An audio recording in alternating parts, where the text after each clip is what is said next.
I would like to show you how to estimate a basic regression using Excel. So here I have a data set that contains a number of variables. You can see the variable names across the first row here. And the data set comes from Michigan State University. They carried out a telephone survey of over 600 heads of household by calling them on the telephone, and they presented them with randomly selected prices of apples and organic apples. Here they're called eco-friendly apples. So when they presented them with the prices, the household head was asked basically how many apples they would purchase at the prices, and that answer was converted into pounds to get a quantity. So the variables I'm interested in are highlighted here in yellow. I have eco pounds, which is the pounds that would be purchased at the given eco price. So pounds of eco apples. And then I have the eco price, the price of the organic or eco-friendly apples, and then the price of regular apples. So I would like to look at the relationship between the quantity purchased or the presumed quantity they would purchase as a function of the price of the eco apples and the price of regular apples. So eco pounds will be my Y variable. To run the regression, I am going to go up to the Data tab in Excel and select it, and then over on the right you see Data Analytics or Data Analysis. I'll select that, and a number of options will pop up. I am going to scroll down and choose Regression. And here's a little window where we have to tell Excel what the Y variable is and what the X variables are. So here it says input Y range. One easy way to do this is just to simply select the column that contains the Y variable. So I'll come up to eco pounds, select it, and I'll scroll down.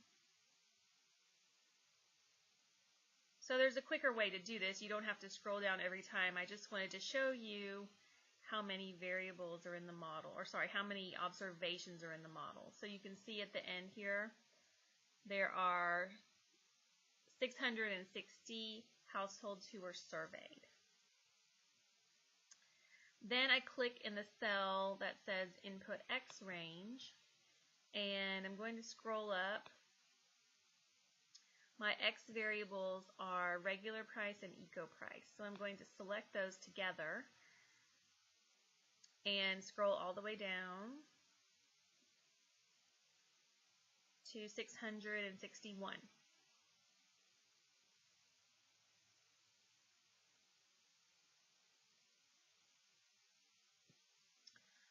Okay. I am going to check the box that says labels because that means that I have the variable names labeled in the first row of my spreadsheet, which I do, and everything else I will leave the same and hit OK. Now here are my results. They open in a new worksheet within the same Excel workbook, and I'm just going to make some of these columns a little bit bigger so the results are easier to read.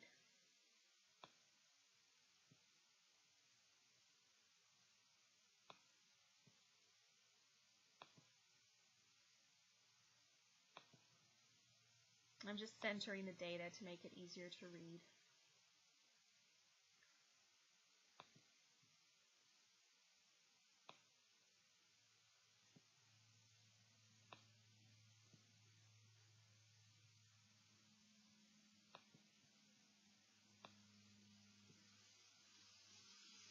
Okay, that's good enough for now. So the part that is important to look at is going to be in the bottom part of the output. So what I want to show you is this column right here. here that says coefficients. So these are the betas that we've estimated. They are now the beta hats. And the x variables are right here, as well as my intercept. So if I wanted to write the results, here's how I would do it. I know that my y variable is ecopounds, so I'm going to say that estimated ecopounds is equal to my intercept, which is about 1.97,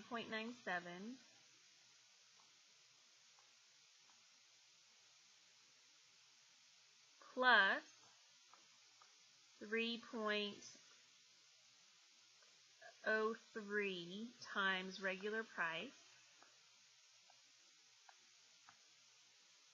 minus 2.9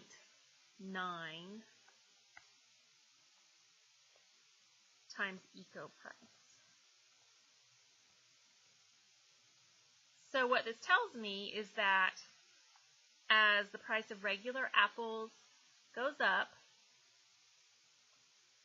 more organic apples are purchased because I have a positive 3.03. And as the price of eco apples goes up, fewer eco apples are purchased as I have a negative coefficient. And that is simply the law of demand.